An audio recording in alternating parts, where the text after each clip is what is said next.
Hey guys, rookie mistake. I hope y'all are there. We're over here talking, and I'm just seeing in the comments that we are not live. And no, we were not having any technical difficulties. This was all user error on my part. So hopefully you all are seeing us now. I thought this thing immediately took us into live mode. So hopefully you're still there and I didn't lose you. But anyway, I think what we'll probably end up doing, let me stop sharing my screen. So, making poor decisions. Right. Let's start from the top. Take Uh, y- two. yeah, let's take two. Take two. So, something was bound to happen. Something was bound Right. to happen, and this is what it was. So, let's take two and let's go over the yeah, thanks Teddy one. Yeah, I was over here rambling and going on and had no realization that I wasn't live in front of you all. So we've been going at it for about 10 minutes. But we're going to do a reversal and we're going to start from the top. So I want to welcome everybody and thank you all for joining. I appreciate the support from the community. Was not expecting to get the kind of support that I received, especially being someone that's new to YouTube, never done this before. So I really appreciate it from the bottom of my heart. I thank you. Also, I do have my one of my business partners with me, um, and he goes by making poor decisions. So I'm going to hide this comment, and I think you can see. Yep, there we go. There's our names. So making poor decisions. We're business partners, former um, colleagues, friends. We played ball together, kind of in the similar circles back in the high school days. So we've got a long history, and I invited making poor decisions and a couple of other friends and business partners of ours into what was then Seifu, now Vulcan. And yeah, so we're going to talk a little bit about that.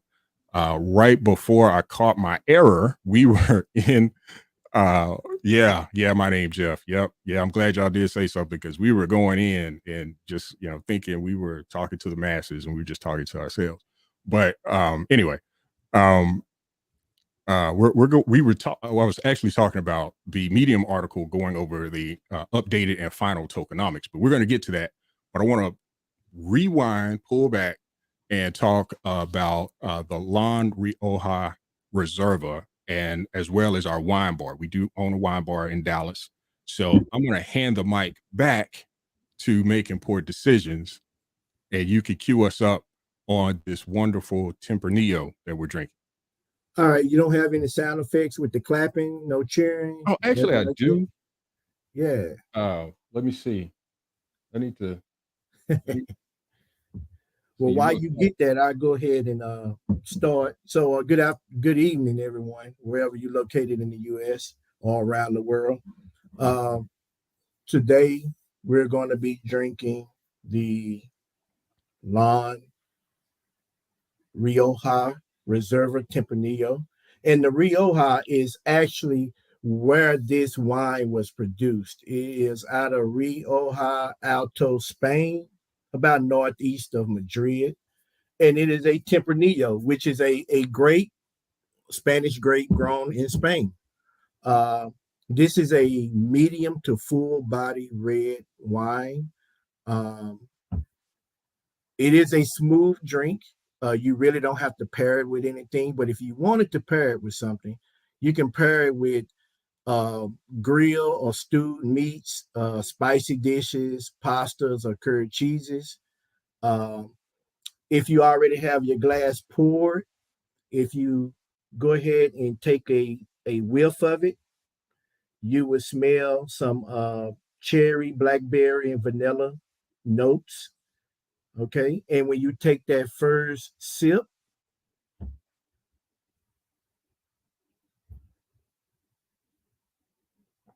you might taste a little oaky with some black fruits like blackberries, maybe a little hint of cinnamon in there.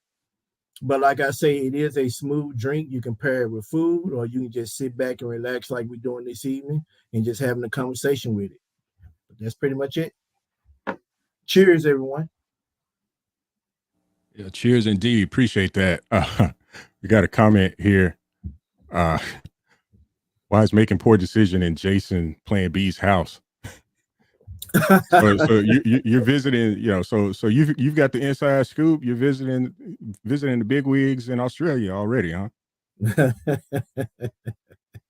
See, I didn't catch that. So good one, Jaime.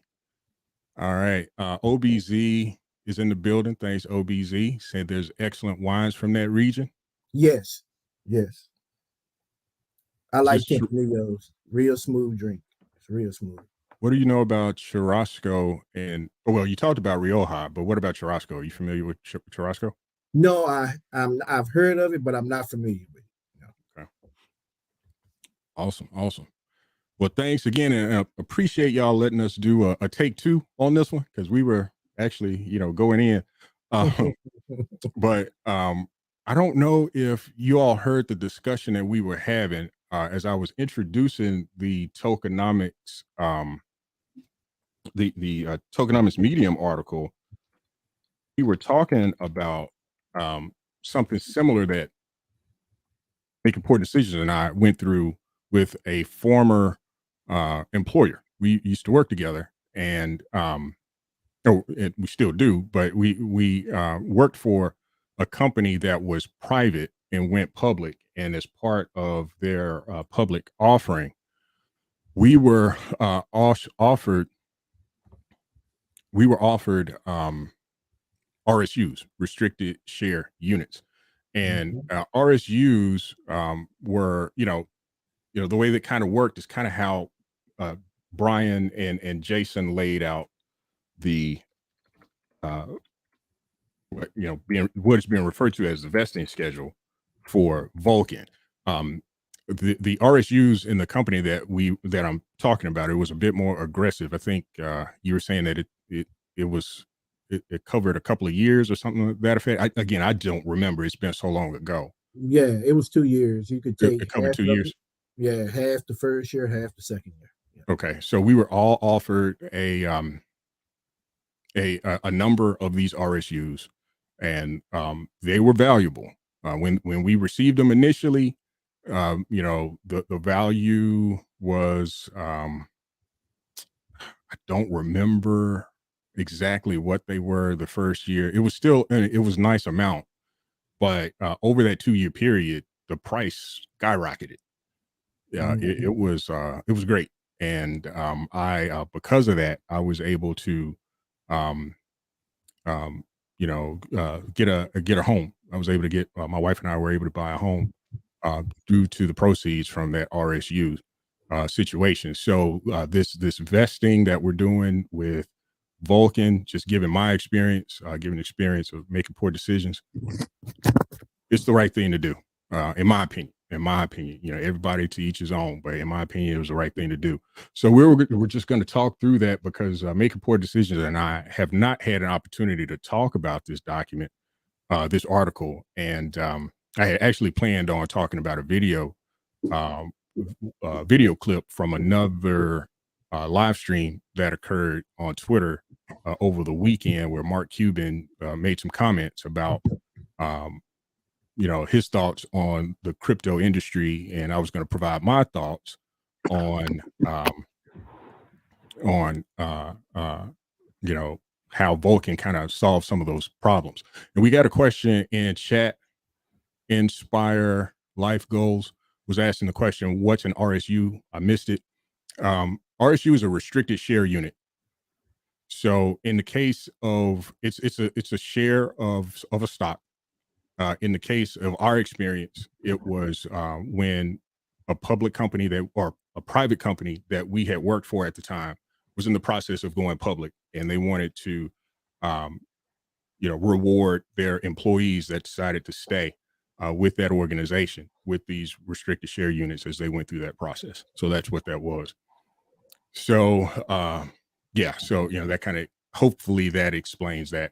And Biz, I see you were asking, I can mod you up. If you can walk me through how to do that, or just kind of chat with me here on what I need to do to make that happen, I will certainly do that, and I appreciate you for it. So just put that in the chat, and we'll make it make that work. And thank you again. All right. Is the chat somewhere else? I'm not. I'm not. Teddy one. I'm not sure what you're referring to. So yeah, if you could just let me know what you're referring to. Again, this is all new to me, folks. This is my first rodeo with StreamYard. I do have an IT background, but I can be dangerous when it comes to new things. I tried to test this thing as best I could, but of course, I didn't test it in a live environment. So this is my first rodeo. So if um, yeah, if there's something that I need to do, um, just let me know. I'll make that happen. And Biz Entertainment corrected me. RSU is restricted stock unit. So thank you, sir. So yeah, this was a while ago. Almost how many years? 15? No, That was this longer is than that. That's right. yeah, it was like what 20 almost. Wow. Yeah. So it's been a while. It's been a while. Yeah, yeah. But yeah, so that was kind of my experience. And actually, I want to kind of talk about my investment experience as well. So I am relatively new to cryptocurrency. I've been in crypto for about 3 years, and to me, that's new. I know time in crypto uh, goes at a faster pace than it does in the real world. But okay, all right, thanks, Biz. So, all right, it's just telling me I can block you. I don't want to block you.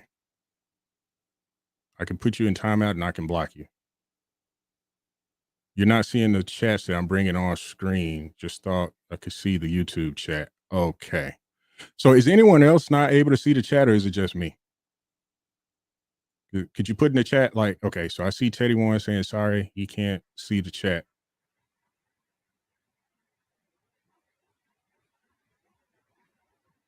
All right. So yeah, if someone could just put in the comments, if you're not able to see the chats that I am pulling up on screen, I just need to know that. I may need to find another solution should we do this again, which I hope we will, because I think this is cool. But yeah, going back to my investment experience.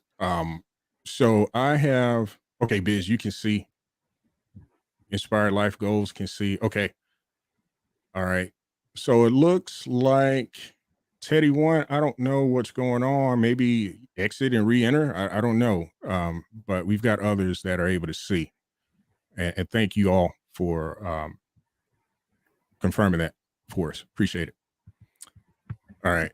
And yeah, Biz, if you can tell me what I need to do, maybe we could connect offline for the next one. I don't want to try to troubleshoot here during the course of, but if I do this again and you're willing to help, I'll take you up on your offer and appreciate it. Just talking. What's up, man? I sent the link to you in Discord if you want to come up. So the door is open to you, sir. You can always come on. But you should be able to see the link in Discord, and I think I also posted it in the chat as well. So I'll repost just in case. I'll repost that in chat. But I was getting to my investing experience. I am not a financial advisor. I say that on my videos at the very beginning. I don't give financial advice. That's not my thing. But I have been investing in different things over time. And actually, even before high school, I set up a family um, investment club. So we've been investing. We still have some of those investments in our family. So we had some family members, and I even had some friends outside of family that were part of that investment club, and kind of use that as a base to kind of start learning about how to read charts and look at and investigate opportunities to invest, things of that nature, and how to do dividend reinvestment plans and things like that. So getting into crypto, I was kind of hesitant. I waited quite a while and decided, hey, I'll jump in and see what this thing is about. I don't want to miss the boat on any changes in technology. Being in the technology field, technology is always something I try to stay on top of.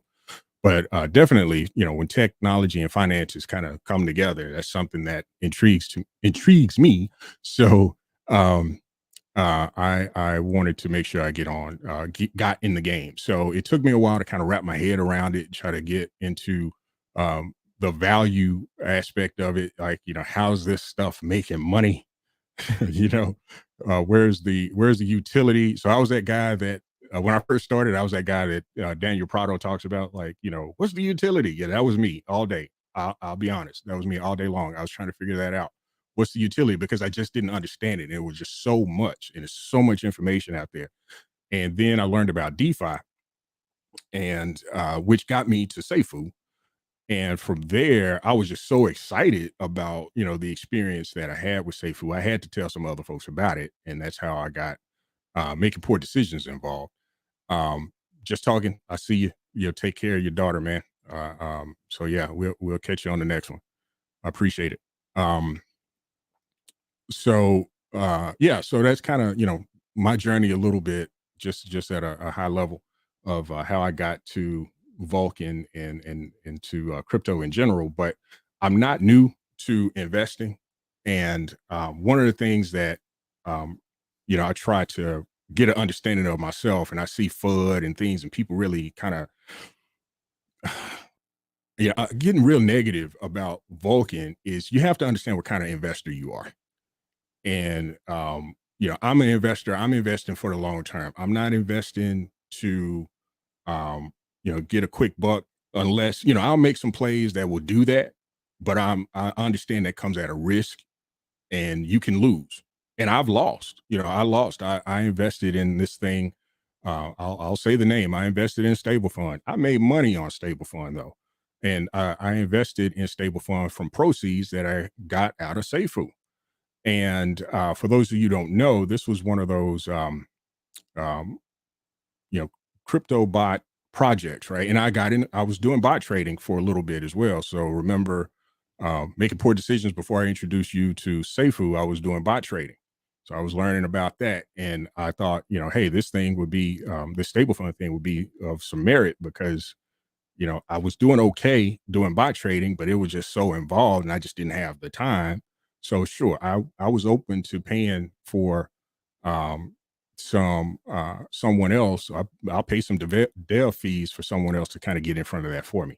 But anyway, that thing crashed and burned twice. Most recently back in January, and I don't think it's coming back. But it was a risky play, and I knew what I was getting myself into. But there were some folks out there that were really upset and lost a lot of money doing that. And I can see that same sentiment for some folks that are in Vulcan. But you first have to understand what you're getting yourself into. And you also need to understand what type of investor you are. Because this is a business, this is not a game. And that's how I look at it. This is a business, this is not a game. But I'm going to kind of get off my soapbox here and get back to the article. So let me do a screen share. And again, folks, if you want to come up, just, just post, let me know, and we'll bring you in. So here is the tokenomics V3 final strategic rollout. In the interest of blockchain longevity, sustainability, and to better evolve within the crypto landscape, we are hereby committing to a strategic rollout. This new strategic rollout will act as a soft launch for Vulcan to pivot with industry changes and to be better positioned with sustainability as our core focus. This rollout will allow Vulcan and its native Vol holders to capitalize on blockchain strength as we hold strong and become more strategically aligned. And this is a 5-month strategic rollout. So I want to kind of highlight that 5-month as making poor decisions. And I were talking about our RSU experience, where that went over a 2-year cycle. 5 months is nothing. Now I know, in our example with the RSUs, we didn't put any money into it. These are things that were given to us. So that's kind of a different scenario. I get that. But doing rollouts in this manner is not unheard of. So, this is part of the investing process. So just be advised, just be aware. All right. So Vulcan's strategic rollout would empower holders and take flight over 5 months, starting day one of mainnet. It will encompass a revised tokenomic structure, along with a uniform way to produce more activity on the Vulcan blockchain by incentivizing users to flex every day through adopting a new set of habits. So this is okay. So making poor decisions. When we had our meeting on, it was a couple of Fridays ago. Didn't have one this Friday, but a couple of Fridays ago, we had our meeting and I was talking to you all about bars and the other ways that you can um, get passive income from Vulcan beyond just holding in the rebase, right? And I Right. told you it will require a little work on your part, and that work is going to be go in and do these claims, okay? And this flex. So there's going to be some people that's just going to want to hold, and that's fine. They're going to be limiting themselves though, because they're going to be limiting themselves to only the 44% APR. And if you're good with that, okay, that's great.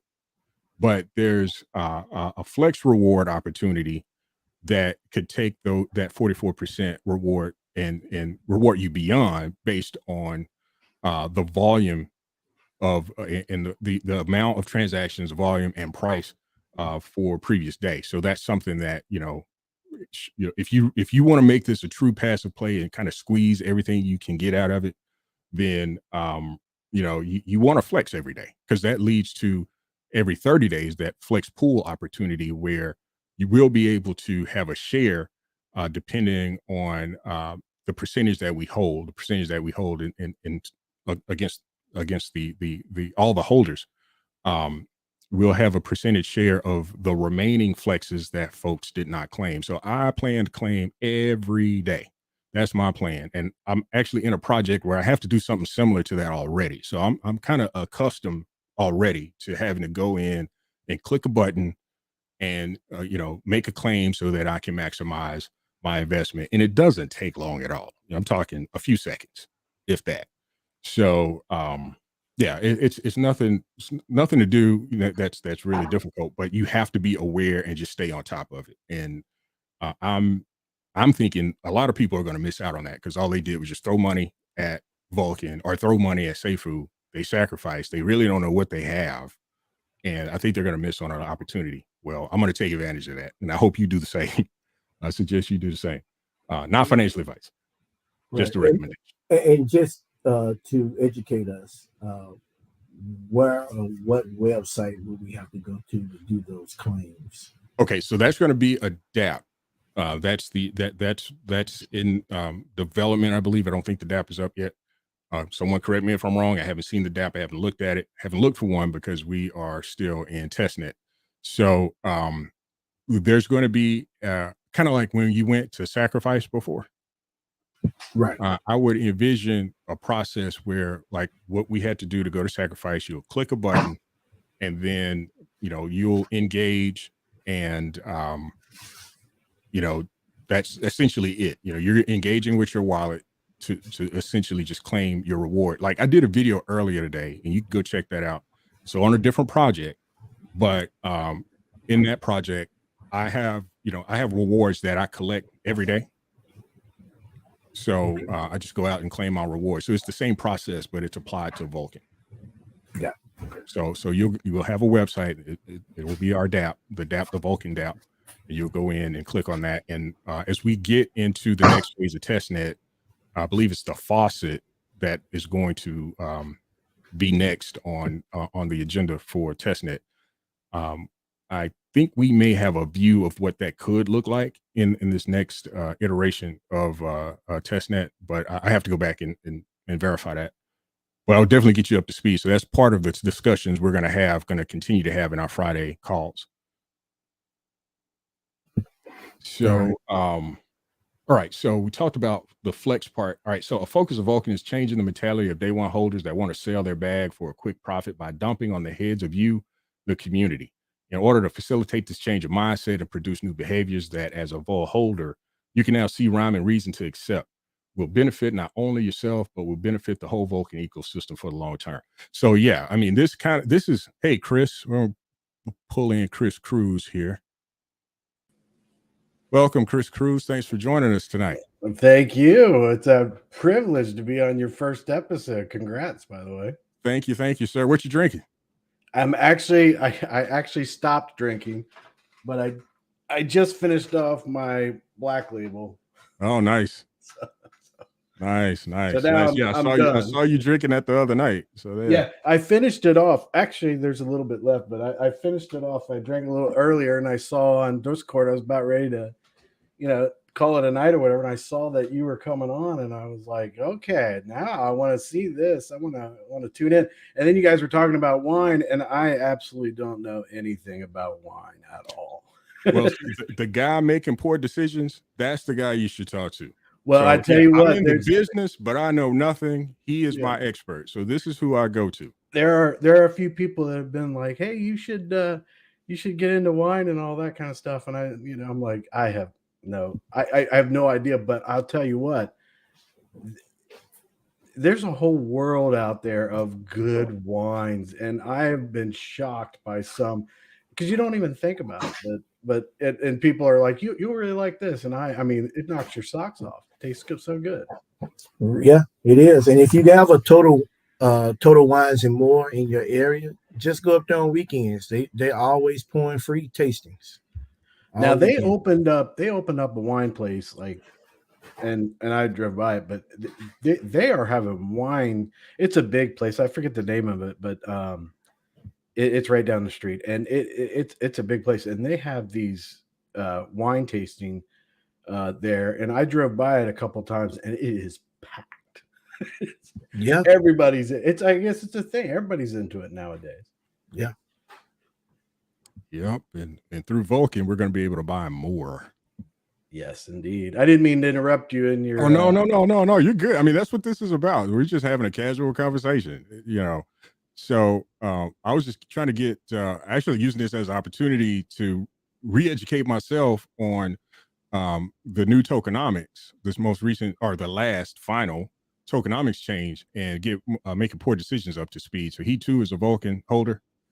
And I talked him and another business partner of ours into investing into what was then Safe Food. So we've been meeting. We've had a couple of meetings. We try to meet on Fridays. Didn't make it this past Friday. I'm kind of glad we didn't because the news that came out today, would have kind of changed the direction of the conversation we would have had on Friday. So just trying to use this as an opportunity to get him up to speed, as well as get some input from the community on thoughts and opinions. And we definitely like yours, especially with your holder position. Definitely like to hear your thoughts and opinions on the new tokenomics. Your family and friends have got to love you. I mean, you've turned them on to something that's a pure gem.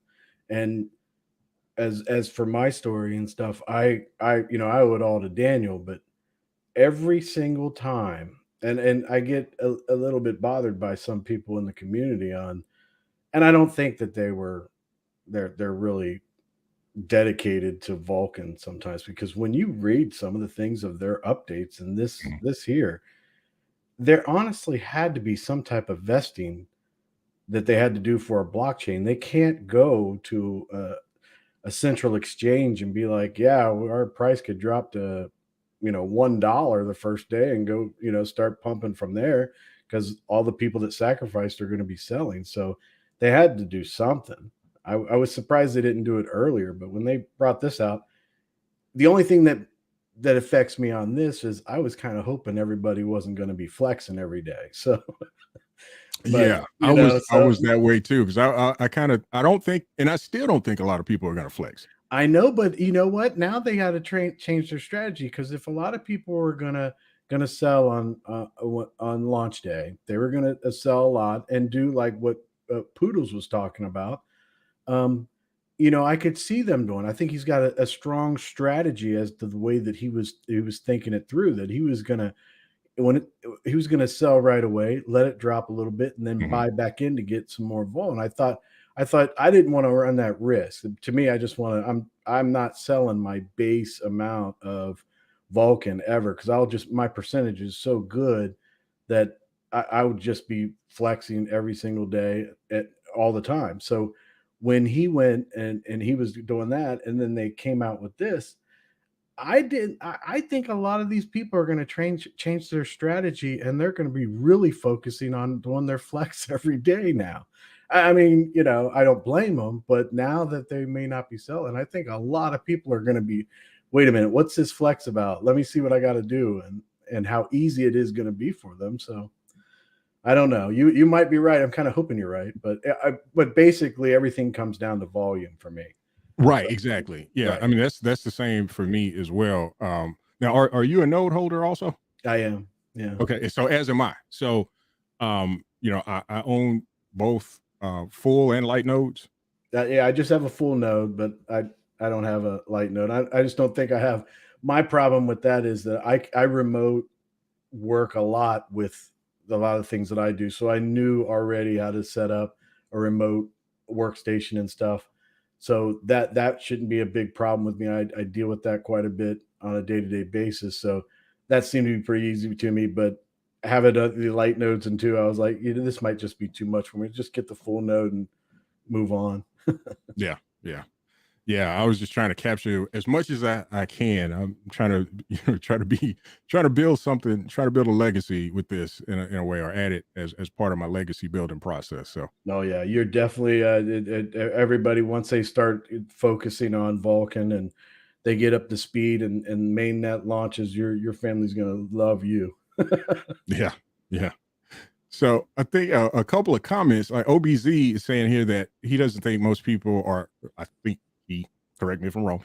I don't think most people have ever been part of a blockchain launch. I haven't. I haven't been part of a blockchain launch. I don't know. This is my first rodeo doing this.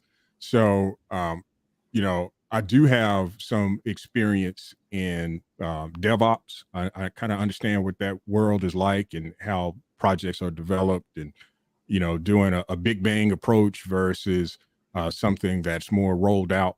And I could talk at that level, but as far as it relates to blockchain, no clue at all. So yeah, I think that's a part. I don't think a lot of people really do understand what's all involved and what's required. And one thing you mentioned, Chris, was about the centralized exchanges and everything that has happened in the market in the last couple of weeks. I mean, just this week alone, right? The Silvergate Bank and all these other things that are going on in the background. I'm pretty sure centralized exchanges are kind of tightening up their requirements. And who's to say that, there was a requirement that a vesting schedule be introduced Right. that Yeah, came that's up what I in the last agree. 2 weeks. Yeah. And, Brian and team had to make a pivot. Yeah, I would say that would probably be one of their biggest issues coming up against any kind of central exchange.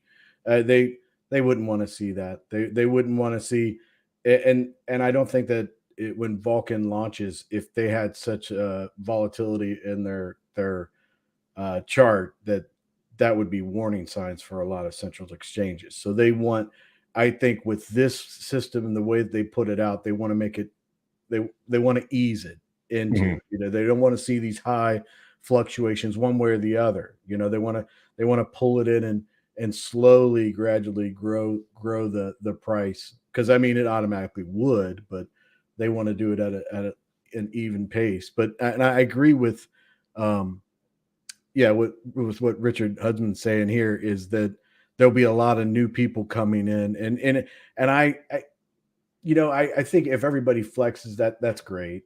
That's awesome. And bottom line is, the only thing that's really ever going to affect me is going to be volume. So Mhm. if we just have good volume and everybody's out there doing their daily flex and all that, then that's fine. It'll work out well. Yeah. Yeah. So, I think my name Jeff. Let's see. He could be stuck on a deserted island and he'll find a way to claim his flex before building a fire. Um, Starlink, yeah, Starlink. Yeah, that technology is come a long way. Come a long, very long low. way. Yeah. Um, I don't know if Brian and the team would consider this, but I had mentioned earlier, I'm a part of a project, another project where we have to claim every day. If you want to maximize your reward, you have to claim every day. But it does have an automation mechanism. You have to pay for that though. So there is a percentage, there's a percentage fee to use the service, but it will automatically make your claims for you for a fee. So not sure, again, if that's something that, Brian and the team would be interested in entertaining. But that is an option, especially, for those that are, find themselves on a deserted island somewhere. And Starlink is not an option. So, but yeah, I mean that's cool. But yeah, I'm still excited. The vesting schedule is here.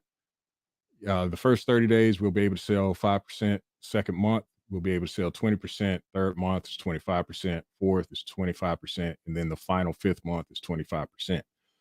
So my understanding is, and y'all correct me if I'm wrong, Chris, if I'm misspeaking here, just let me know. My understanding is if you don't claim that first 30 days, so let's say you just want to hold that first 30 days, that 5% rolls into the second month and subsequent months, right?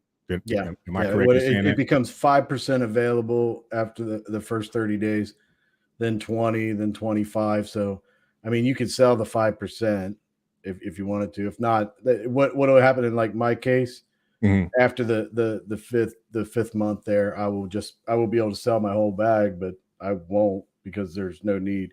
So it really doesn't affect me at all. The only thing I was concerned about, which they cleared up very quickly, was you'll be your everything will be rebased on your total bag amount, like the total amount that you have. So that doesn't it won't affect me whatsoever. So, and I hope that other people are able to change their strategies and it'll work out for them. And I do know that some people are, they need the money and stuff like that. Yeah. And I would hope that they can work out whatever they can, and there's really no hardship on them for this change.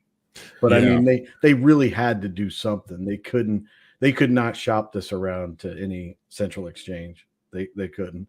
And then Biz brings up a good point about the central exchanges. They won't be getting the rebasing.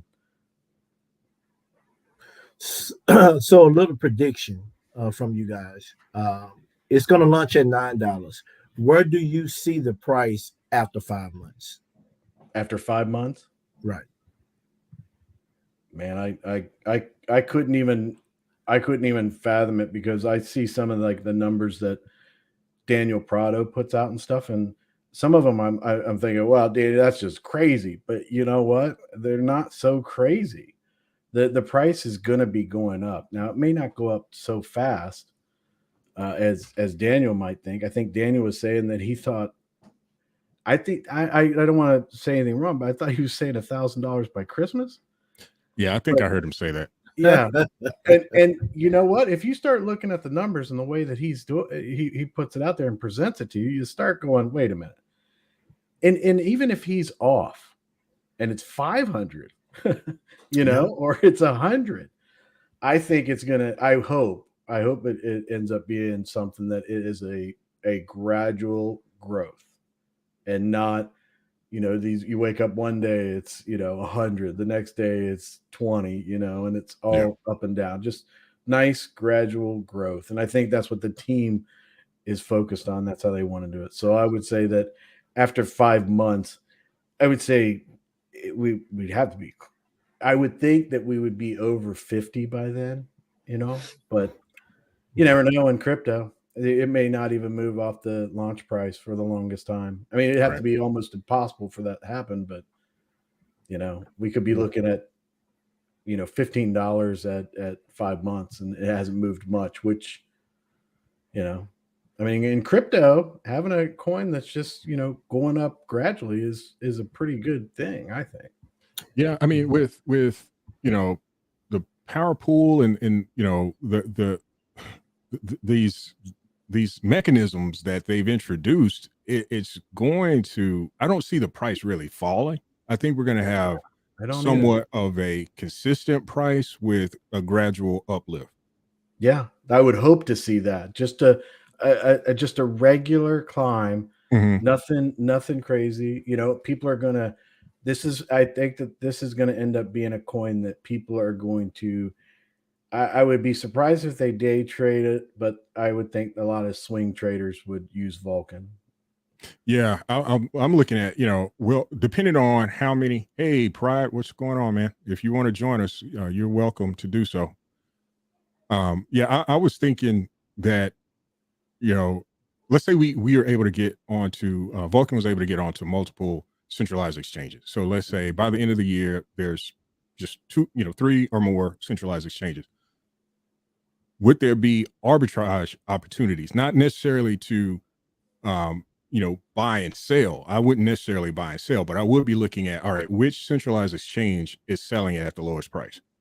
I'm going to go there and I'm going to, fill my bag. Right.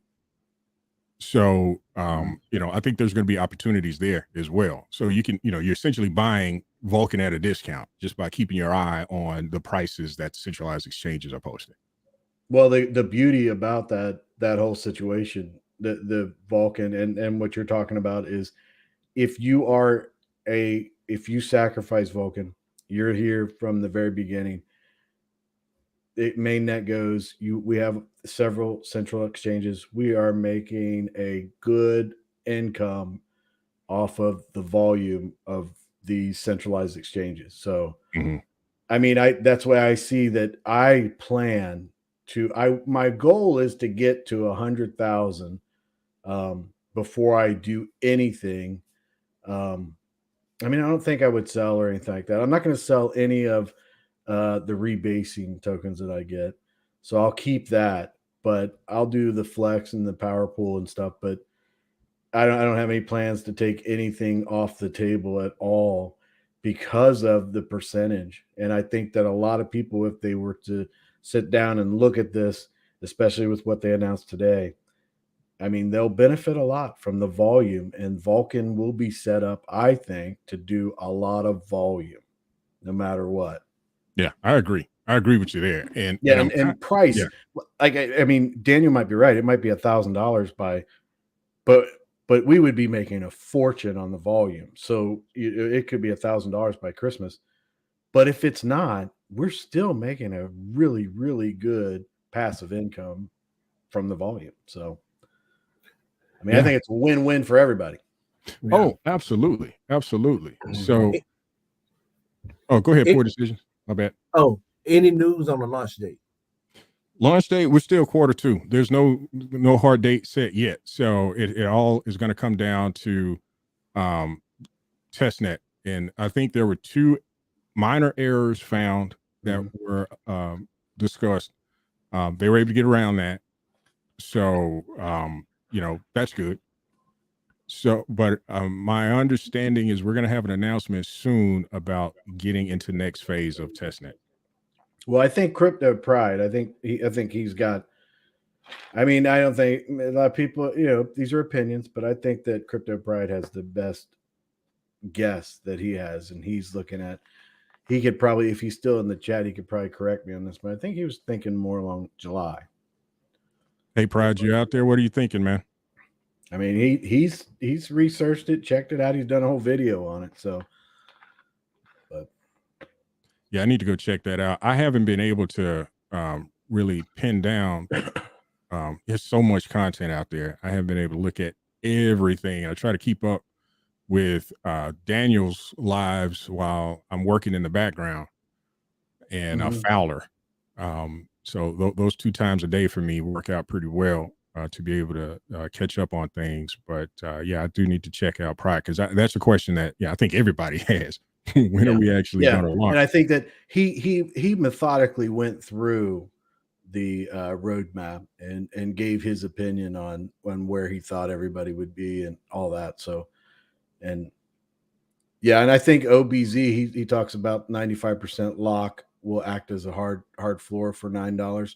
I think he is exactly right. I think that's I am even more in favor of the fact that I don't see this going below 9 at all. I think I don't either. I mean, I think well, before the change, I kind of looked at Aptos and what they did when they launched, and I did too. They shot up and then they went down, but then they came back up, and I thought we were going to follow a similar curve. So in the meetings that I had with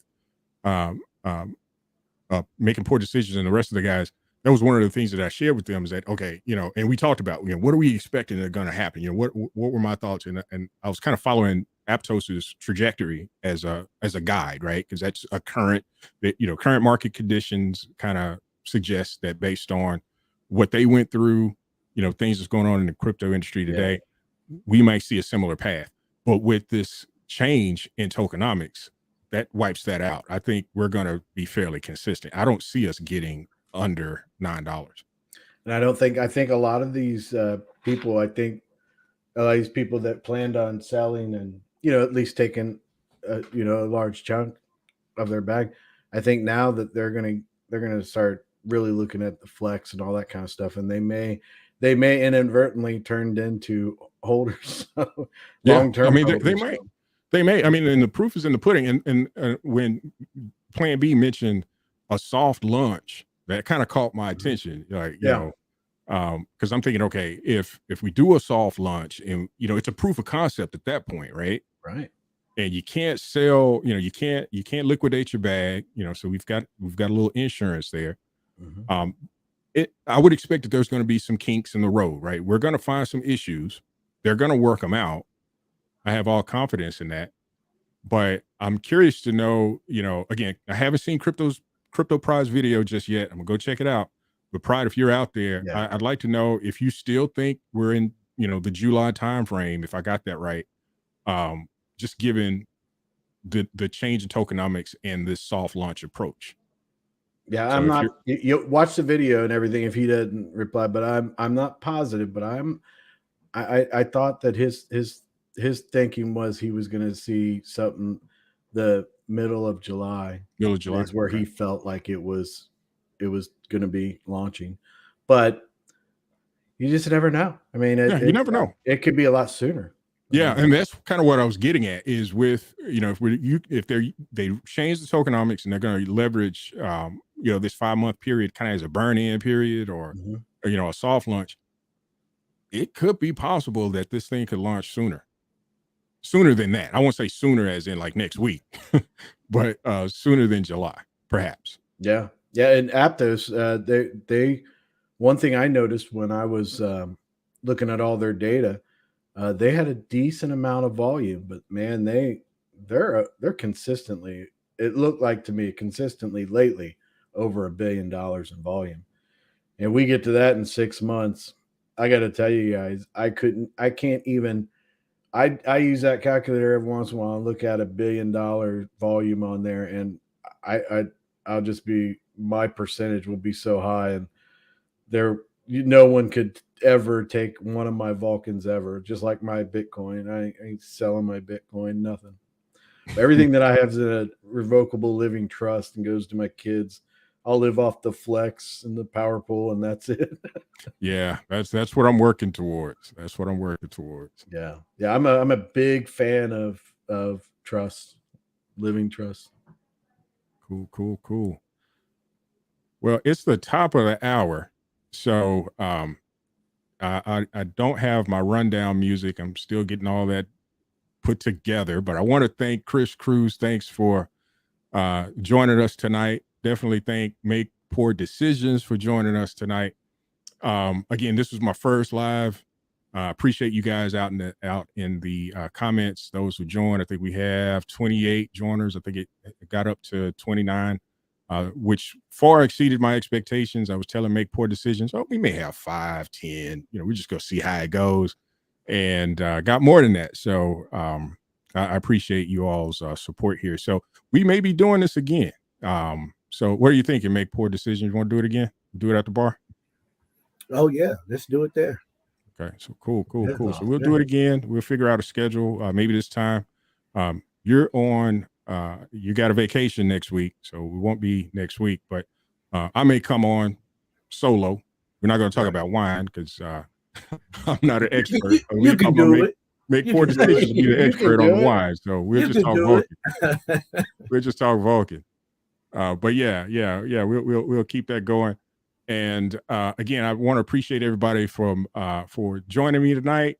Let's see who do we have in the building? We've got, is this Florida Finest Vulcan, FLA Finest?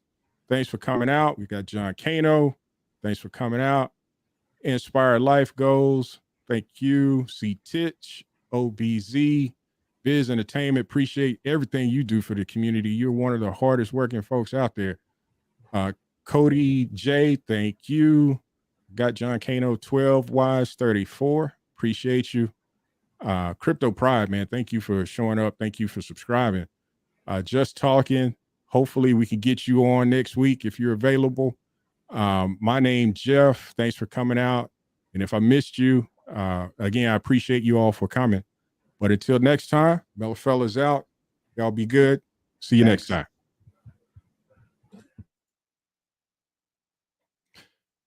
All right. Let's see. How you think you did? I think we did all right. Am I on your device? Am I still showing live? Yeah. Okay. Yeah, I'm looking on my iPad. And Okay. So I can just end broadcast.